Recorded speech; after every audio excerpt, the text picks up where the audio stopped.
surnom Superman. Tu as besoin de performer quand tu montes sur le ring. Voici le boxeur Adonis Stevenson.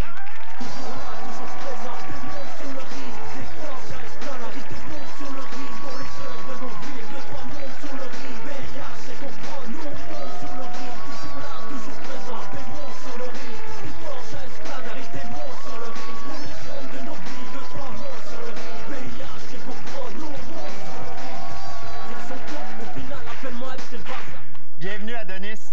Vous voyagez pas léger, hein? C'est lourd. Hey, ça pèse 50 livres chaque. Ah oui? Adonis, tu as 34 ans, tu es une vedette montante dans le milieu de la boxe professionnelle. Samedi dernier, tu as créé tout un émoi au Centre Bell en mettant ton adversaire, l'Américain Jesus Gonzalez, KO au premier round avec une terrassante combinaison droite-gauche, cœur sensible, s'abstenir. Manon.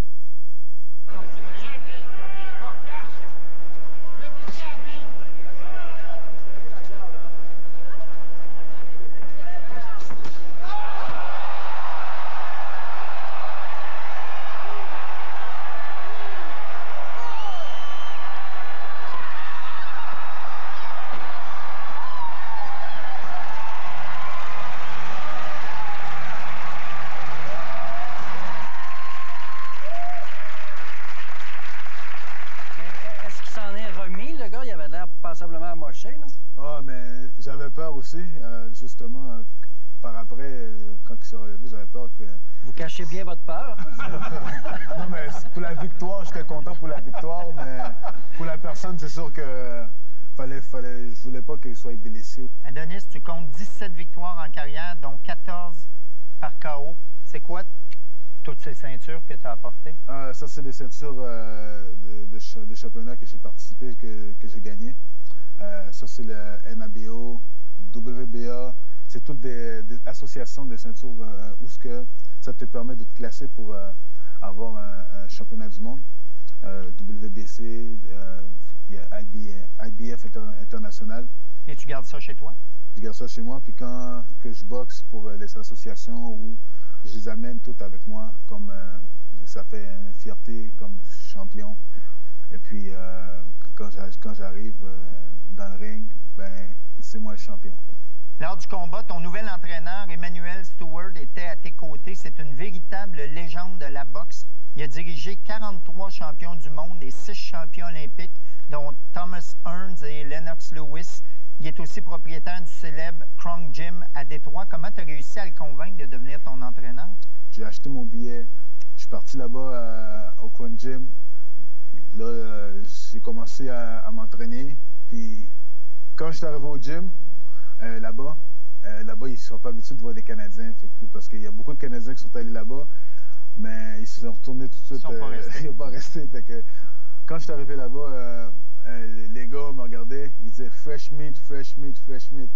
Je dis la viande fraîche, la viande fraîche, la viande fraîche. Fait que là, après ça, bon, j'ai mis les gants. Les gants, c'est simulation de combat. Et puis, quand j'ai mis les gants en premier, bang! Dead meat, dead meat. C'est ça. Tu les as rafraîchis. Je les ai réfléchis au plancher. On m'a envoyé un deuxième, bang!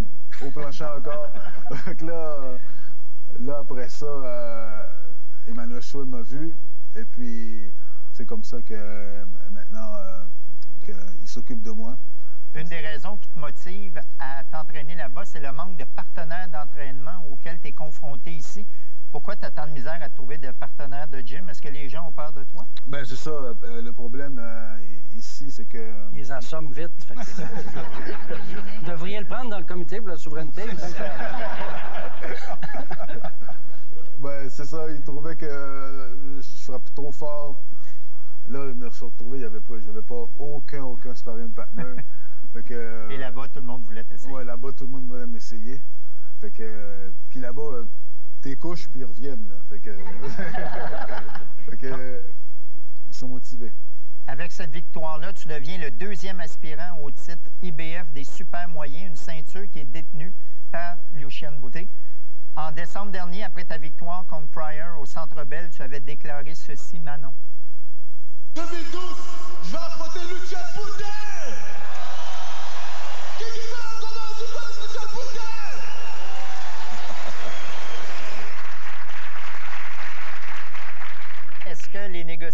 avec le clan de Lucien Boutet sont commencés? Disons que là, je suis classé numéro 2. Il y a un combat qui se peut faire avec Carl Froch. Si ce combat-là ne se fait pas, automatiquement, c'est moi qui vais être aspirant numéro 1 pour pouvoir boxer avec Lucien Boutet. Mais là, vous êtes tous les deux gauchers. C'est quoi tes chances contre lui, selon toi? Ah, 100%. Est-ce que vous vous connaissez? Je le connais très bien. J'ai mis les gants souvent avec. Avant que je m'en allais au Commonwealth en 2006, j'ai mis les gants avec quand j'étais amateur, puis j'avais arrêté. J'avais knocké en sparring. Lucien Boutet? Oui. Et puis, chaque fois que je mettais les gants avec, il était découragé. Il était démoralisé à chaque fois que je mettais les gants avec. Il a peur de toi, en fait. Non, mais c'est sûr qu'il a peur de moi. T'as arrêté pour le préserver psychologiquement. Fait que psychologiquement, j'ai un avantage sur lui. Mais là, tu sais qu'il te regarde ce soir. Ah, salut, Lucien. Ça quand même. Il veut se déconcentrer déjà. Est-ce que vous pouvez être amis ou est-ce que vous vous haïssez? Faut-tu que tu haïsses quelqu'un pour te Non, je l'haïs pas. C'est que dans ma catégorie, c'est lui qui est champion. Il n'y a pas juste lui. Aussi, il y a André Ward, Michael Kessler. C'est tous des gars qui sont champions. Puis quand tu boxes, c'est sûr que ton rêve, c'est d'être champion du monde. Fait que, pourquoi on est deux gars de Montréal, puis on est dans la même catégorie, ça ferait un bon combat pour la scène montréalais, puis les retombées économiques aussi, ça serait très bon. Pour toi aussi, les retombées économiques. Est-ce que vous avez déjà été knockouté, vous? C'est arrivé une fois. Justement, j'avais un promoteur. Ah oui, c'est votre promoteur qui vous a knocké? Non. J'avais un manager qui m'a mal dirigé. Et puis, aux États-Unis, t'es pas bien encadré comme ici, tu l'es. Fait que moi, une semaine avant mon combat, j'étais allé... Une semaine avant, mais pendant 8 mois, j'ai pas boxé. Fait que chaque mois, le manager disait « Oui, tu vas boxer, tu vas boxer, tu vas boxer. » Fait que moi, ça m'a amené... Les chips, la liqueur. Ça faisait 10 ans. Fait que là, avant qu'il devienne à Montréal, là, il m'a dit hey, « T'as un combat? » Je suis allé, puis là, c'est arrivé, pas préparé rien. Je suis arrivé là. Paf. Là, j'ai tombé. Mais quand je me suis relevé, l'arbitre m'a dit « Tu peux t'en continuer? » J'ai dit « Ouais, pas de problème. » Là, il a fait comme ça. Il a dit « Non. » Adonis, tu as été champion québécois et canadien des poids moyens et médaillé d'argent aux Jeux du Commonwealth. Il paraît que chez les amateurs, tu t'es battu contre Jean-Pascal. C'est lui qui a gagné le combat, mais tu aurais quand même réussi à le coucher. Aujourd'hui, Jean-Pascal, tu serais capable de le mettre au plancher? Ben, disons, Jean-Pascal, c'est un bon boxeur aussi. Il a vraiment du courage, puis c'est sûr qu'il a évolué, j'ai évolué, fait que c'est sûr que si un jour il y aura un combat, tu le ferais? C'est sûr que je le ferais. Mais tu as l'air moins sûr qu'avec les autres. Non, c'est pas pour ça. C'est à cause qu'on est différentes catégories. Oui, c'est ça, faudrait en trouver une. Il faudrait que je monte de poids, puis... Là, ça, il y a bien des trucs, je peux vous en donner. Un petit 6-pack par jour, Aujourd'hui, tu as une femme, t'es papa, ta carrière va bien, ta vie n'a pas toujours été aussi reluisante. À 20 ans, tu étais membre d'un gang de rue, tu as été reconnu coupable de proxénétisme, voies de fait, menaces, des crimes pour lesquels tu as fait 18 mois de prison. La semaine dernière, c'est revenu te hanter quand Gonzalez, ton adversaire, a essayé de te déstabiliser en se disant dégoûté par ton passé. Toi, tu vis comment avec ton passé, toi? Oui, mais ça, premièrement, je voulais rectifier les faits que j'ai jamais été accusé d'agression sexuelle ou jamais été accusé aussi de proxénétisme envers les jeunes enfants ou les incités ou quoi que ce soit. Tu étais dans une gang de rue? Oui, j'étais dans une gang de rue. Ma mère, on était 6 enfants. J'étais en foyer d'accueil. Ma vie, quand j'étais plus jeune, ça n'a pas été toujours rose. Ça a été vraiment dur. Mais as-tu des regrets par rapport à ça? Oui, j'ai vraiment des regrets par rapport à ça. Et puis, pour moi, pour ma sécurité, quand j'avais 16 ans, rentrer dans une gang de rue, c'était comme ça que je me sentais bien. Parce que, justement, je me sentais abandonné aussi, puis j'étais pas bien encadré.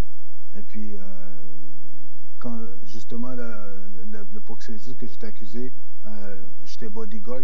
Puis, les filles, c'était des filles qui se posaient déjà. Moi, je faisais le bodyguard qui protégeait. C'était ça c'était ça mon travail. Tu dis que le temps passé derrière les barreaux t'a permis de te remettre en question et de faire une prise de conscience par rapport aux erreurs que tu avais commises. Donc, te retrouver en prison, c'était un mal pour un bien? Oui, c'est ça. Mais je suis retrouvé en prison, puis je voyais aussi les autres personnes autour de moi qui rentraient, qui sortaient. Fait que moi, je me disais dans ma tête, non, c'est pas une vie, ça, puis c'est pas une vie que je vais faire non plus. Et puis, quand je suis sorti, j'ai eu des incitations de gangs qui voulaient me revoir, mais j'avais justement changé. Je voulais pas retourner dans les mêmes affaires, puis j'avais décidé de changer. Est-ce que c'est difficile de rompre avec son passé quand c'est sûr, c'est sûr, c'est difficile. C'est sûr que c'est quelque chose que je vais vivre toute ma vie. Mais puis, c'est sûr et certain, mais depuis que je suis sorti, j'essaie le plus possible, puis je fais le plus possible attention à tout ce que je fais. Tu sais, j'ai des enfants maintenant, je suis père de famille, parce que j'ai pas eu de père quand j'étais jeune. Des fois, les soirs, j'en pleurais, parce que, tu sais, quand t'es jeune, t'as pas de père, puis mon père était mort, j'étais dans la ventre de ma mère. Et puis, c'était vraiment difficile. Puis maintenant, j'ai des enfants. Tu vas les surveiller? Oui, maintenant, j'ai 2 filles, puis je suis père de famille. Puis... Ah, 2 filles? Oui, tu vois. Fait que, je vais être là pour... Bonne chance à leur chum. Je vais être là, j'ai passé par là, fait que je vais être là pour pouvoir leur guider. Adonis, entrevue dans le ring.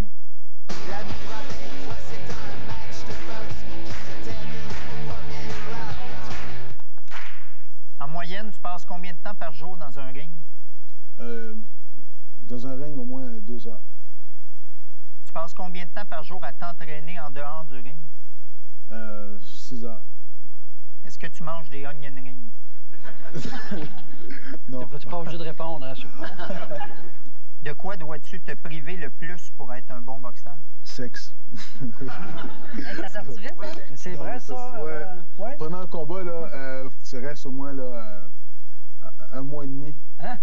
Ouais. L'abstinence totale. Ah, c'est pour ça que tu frappes fort comme ça. J'ai l'impression que moi aussi, J'ai hâte que ça finisse. La journée d'un combat, tu fais quoi? Je suis dans ma bulle. T'es dans ta bulle? Envoyer quelqu'un au tapis, ça fait quoi? C'est pas ça le but premier, mais c'est sûr que j'aime les knockouts. Mais le knockout vous fait avancer plus vite. Ouais. C'est un peu ta spécialité, ça. C'est vite knockout. Ouais, mais c'est ça. Moins de run à faire. Parce qu'il a hâte d'aller faire l'amour tout de suite après. Est-ce que tu connais la peur? As-tu déjà eu peur dans un ring? Dans un ring, non. En prison, est-ce que tu as eu peur? En prison, c'est sûr, j'ai eu peur. J'ai eu peur parce que tu sais jamais qu'est-ce qui peut arriver. Tu peux être assis puis il y a quelqu'un qui passe en arrière. Bang! Fait que faut vraiment que tes yeux soient partout. Après un combat, tu t'accordes une pause de combien de temps? 1 semaine. Après ça, tu recommences? Je recommence après. Mais tu recommences pas l'abstinence tout de suite. Non. T'attends qu'il y ait un contrat de signé. C'est quoi pour toi des vacances? C'est 1 semaine de vacances, je voyage. C'est quoi pour toi un party? Une semaine. Une semaine aussi. Est-ce que tu restes avec nous? Oui. Merci, Adonis. J'ai écrit une petite carte. Vous nous lire ça? OK. Quelqu'un qui peut mettre un adversaire de knockout en 99 secondes, ça m'intéresse, je vous engage.